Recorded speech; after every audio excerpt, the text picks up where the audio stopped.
everybody, welcome back to the Rodeo Diaries. Today I'm going to teach you how I plan my rodeo schedule for the summer.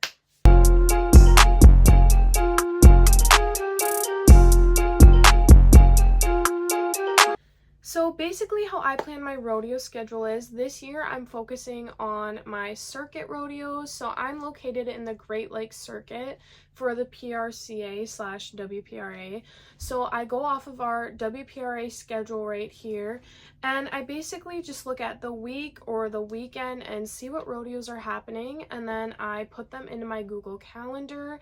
My Google Calendar is organized by entry days, barrel races, jackpots or added money, WPRA sanctioned barrel races. I've got a little subject or a little folder for each of them broke down. And then for rodeos, amateur rodeos, pro rodeos, bulls and barrels, they all have their own color tab, but my main focus is the pro rodeos.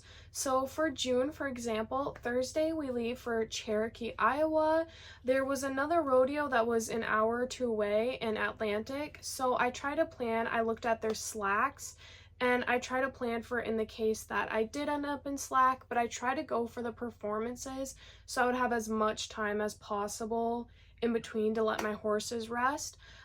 I got in the perf in Cherokee, so that was awesome, but I did end up in slack at Atlantic, which is okay because that was Friday morning. So after I run in Cherokee, we'll just have to drive through the night to get to Atlantic, set up camp basically, and let the horses rest, and then get up the next morning and run at Atlantic.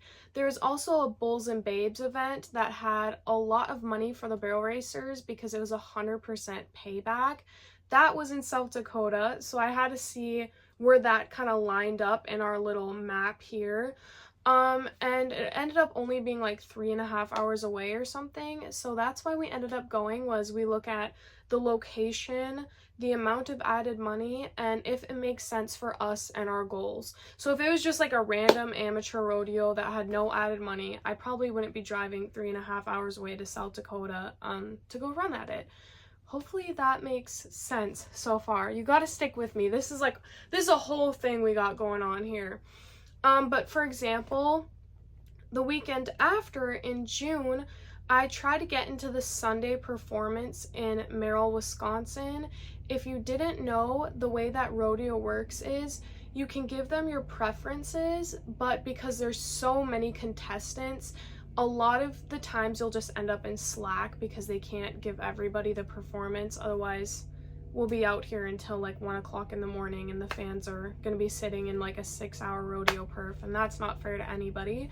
But I did end up in slack Saturday morning. So the way I planned it was I'll run slack Saturday morning in Merrill, Wisconsin, and then we'll drive 6.5 hours to Hawley, Minnesota so I can run the perf. It's really nice having multiple horses because I don't have to put so much pressure and miles on the one horse. I'll be running Easy Money in Merrill and then Scooter in Hawley, so everybody will have a chance to have a break and some rest time. Okay, now to move on to July.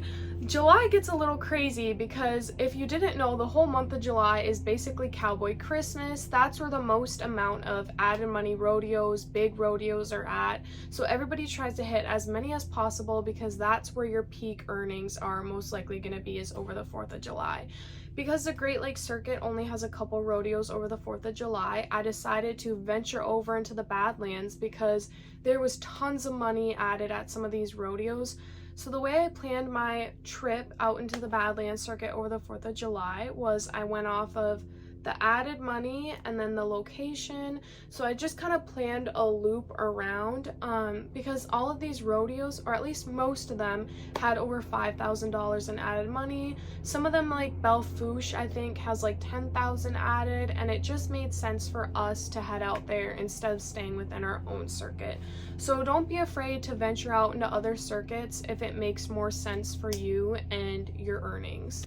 So as you can see here, when I planned out my trip, it's a lot to plan out 7 rodeos in 7 days. So I made this Google Doc and I just went through the entries, added money, and then I planned what perf or what slack I wanted to try to get into as best as I could so that it made sense road trip wise, so we weren't going back or adding more miles than we had to.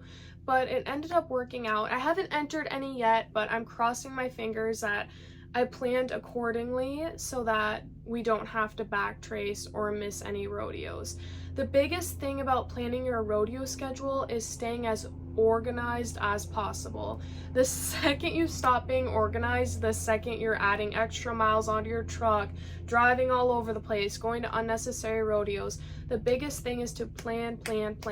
And that goes even if you're just going to barrel races, like planning what's suited for you and what's best for you and your horses and your goals, and doing that ahead of time and not last minute is just gonna save you so much time and stress. I know this video was short and sweet and probably really complicated, but I hope it all made sense to you guys, and I hope you all have a great rodeo season ahead and get your schedules made, because like I said, staying organized is one of the biggest things in rodeo. If you can take that mental stress out of your brain and just be able to focus on your runs, that is going to help you so much. So thanks for coming back to the Rodeo Diaries. I can't wait to take you guys with us to Iowa and South Dakota this week. It is going to be crazy, but it is also going to be so much fun, and I'm so happy to have you guys on this journey with me.